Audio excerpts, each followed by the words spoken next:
நெல்லை கிழக்கு மாவட்ட காங்கிரஸ் செயலாளர் ஜெயக்குமார் உடல் சடலமாக மீட்கப்பட்ட நிலையில் தற்போது தமிழ்நாடு காங்கிரஸ் கமிட்டி தலைவர் செல்வ பெருந்தகை நெல்லை விரைகிறார். உடல் மீட்கப்பட்டு விசாரணை நடத்தப்பட்ட பின்னரே இது தொடர்பான விவரங்கள் முழுதாக தெரிய வரும் என்றும் செல்வ பெருந்தகை தெரிவித்திருக்கிறார். அவர் செய்தியாளர்களிடம் பேசிய காட்சிகளை தற்போது பார்க்கலாம்.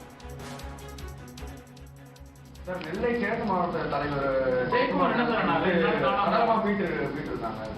இப்பதான் எஸ்பி பேசினாங்க, தகவல் வந்திருக்கு. இப்போ நாங்கள் தான் விரைந்து நெல்லை சென்று கொண்டிருக்கிறேன். விசாரணை முடிவடைந்த பிறகு நான் பத்திரிகையாளரை நெல்லையிலே சந்திக்க இருக்கிறேன். சொல்லியிருக்காரு, அதெல்லாம் விசாரிச்சுட்டு இருக்கோம். நாங்களும் விசாரிக்கிறோம், போலீஸும் விசாரிக்கிறது. விசாரிச்சு என்ன உண்மை நிலவரத்தை கண்டிப்பா அவங்க கூட அறிவிப்போம். இல்ல, நான் காலையில தகவல் வந்தோடனே காலையில 7 மணிக்கு காவல்துறை அதிகாரியிடம் தொடர்பு கொண்டு கேட்டபோது 2ஆம் தேதி 8:30 மணிக்கு மேல் அவர் தொடர்பு எல்லைக்கு அப்பால் இருக்கிறார், தொலைபேசி சுவிட்ச் ஆஃப் செய்திருக்கிற தகவல் கொடுத்தார்கள். விசாரிக்க சொல்லியிருந்தோம். அவர் 4-5 படைகளை முடக்கிவிட்டு இன்று ஒரு தகவல் சொல்லியிருக்கிறார். நம்ப முடியாத தகவல். அப்படி இருக்கக்கூடாது. எங்களுடைய மாவட்ட தலைவர், அற்புதமான மாவட்ட தலைவர், தன்னை கட்சிக்காகவும் மக்களுக்காக அர்ப்பணித்துக் கொண்டவர். கடந்த 12ஆம் தேதி தலைவர் ராகுல் காந்தி வரும்பொழுது கூட கடுமையாக உழைத்து அந்த தேர்தலுடைய பிரச்சாரத்தை வெற்றிகரமாக அந்த மாநாட்டை முடித்தார். ஆகவே நாங்கள் இன்னும் அதை கனவாக நினைக்கிறோம். அது உண்மையாக இருக்கக்கூடாது என்று நம்புகிறோம். நான் நெல்லை புறப்பட்டு சென்று கொண்டிருக்கிறேன். அதற்கு பிறகு தகவலை பத்திரிகையை அங்கு சந்தித்து சொல்லி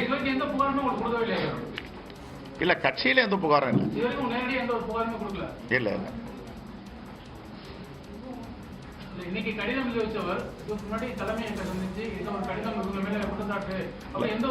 கட்சியில எல்லா மாவட்டத்திலையும் சங்கடங்கள், முரண்பாடுகள் இருக்கதான் செய்யும். அது இல்லாம இல்லை. ஆனா அதையும் இதையும் நம்ம ஒப்பிட்டு பேச முடியாது.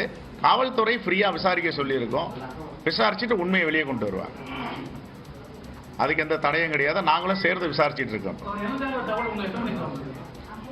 இப்போ நான் உள்ள வரும்போது தான் வந்தது. எஸ்பி சொன்னாங்க இது மாதிரி சடலமா இருக்குன்னு சொல்றாங்க. நான் அது உண்மையா இருக்கக்கூடாது, நான் உறுதியா நம்புறேங்க, பாருங்க அது அவர் தானே அப்படின்னு சொல்லியிருக்கோம்.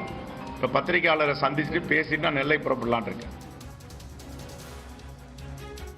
நெல்லை காங்கிரஸ் மாவட்ட தலைவர் ஜெயக்குமார் உடல் மீட்கப்பட்டது தொடர்பாக தற்போது நெல்லை விரைகிறார் தமிழ்நாடு காங்கிரஸ் கமிட்டி தலைவர் செல்வ பெருந்தகை. அதற்கு முன்னதாக அவர் செய்தியாளர்களை சந்தித்த காட்சிகளை பார்த்தோம்.